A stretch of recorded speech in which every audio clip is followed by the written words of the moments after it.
It's been a big week for Anthony Albanese in Europe, standing with NATO world leaders behind Ukraine, sending a warning to not only Russia but China as well. The Prime Minister also patching up a rift with France. That's where we find political reporter Andrea Crothers, who joins us live from Paris. Hello, Andrea. The PM was thrust onto the world stage for the first time since the election. Third time, should I say, since the election. What was the reception like? Yeah, well, Anthony Albanese, Andrew, certainly getting thrust onto the world stage, meeting with many world leaders for the first time. But he really joined the world's most powerful military alliance at the NATO summit. So it is here that they're facing their darkest days since World War II, trying to tackle an unrelenting Vladimir Putin 4 to 5 months on since he invaded Ukraine. Now, Anthony Albanese's presence here was one of 25 other countries outside the 30-member bloc. This was really symbolic in a sense of showing that every conflict like this is not just territorial but also has global impact. We know that since we've seen the war in Ukraine, that global gas as well as oil prices have gone soaring. There's also food shortage concerns, 350 million people currently at risk of food insecurity, another 50 million people at risk of starvation. So all of this, of course, is driving up the cost of living, as we're seeing back home in Australia. But Anthony Albanese really saying that Australia is in this for the long haul, echoing those calls you've seen from European leaders that the world must hold the line here, effectively saying that the price of freedom is worth it. We have no alternative but to stand up against Vladimir Putin's aggression.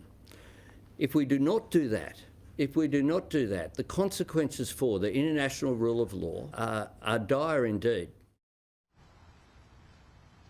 It's a fairly strong language there from Anthony Albanese. Now, this presence at the summit also saw him stand alongside the Asia-Pacific force. So this is Australia, New Zealand, Japan, as well as South Korea. So not just about sending this message to Moscow, but also a warning to China. Now, we've also seen for the strategic concept of the NATO group release. This is effectively a security blueprint for the next decade. And in that, it's vastly different to the one they released some 12 years ago. So last time it was released, they had Russia listed as a strategic partner. China didn't even rate a mention.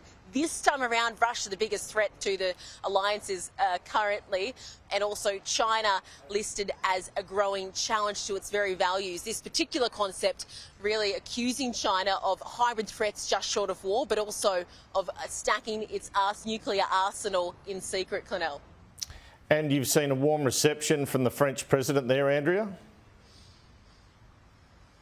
Yeah, certainly a warm reception there. There was all smiles, plenty of hugs and kisses as Anthony Albanese and his partner Jodie Hayden went to the Elysee Palace, the official residence of the French President here in Paris.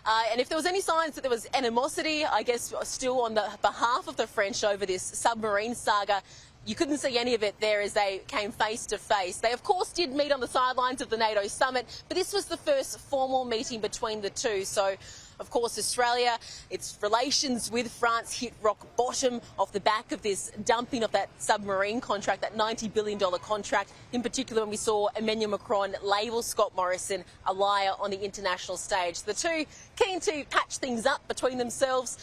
There was no public apology from Anthony Albanese, but the French president also made it clear that he wasn't looking for one. Could we apologise over the submarine? Well, we'll speak about the future, not the past.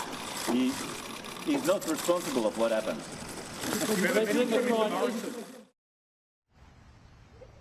Now, we've also seen Anthony Albanese meet with local business leaders here in France whilst here, as well as attend a special session of the OECD, where, of course, he came face-to-face with a former Liberal MP and Finance Minister, Matthias Cormann.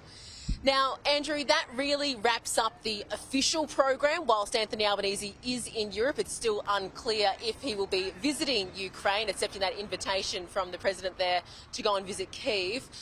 But the ambassador to Australia from Ukraine, who is back in his home country currently, really underlining the importance of Australia's support Australia has been punching above its weight, sending 285 million of military assistance to Ukraine, which included various pieces. But you see that this war is so brutal, the intensity of this war is so high that we need to see it coming on a regular basis. Australia, of course, is the largest non-NATO supporter of Ukraine's military efforts, and the push from that country is to ensure they can continue to get that steady supply of weapons. Andrew? Andrea Crothers, thank you.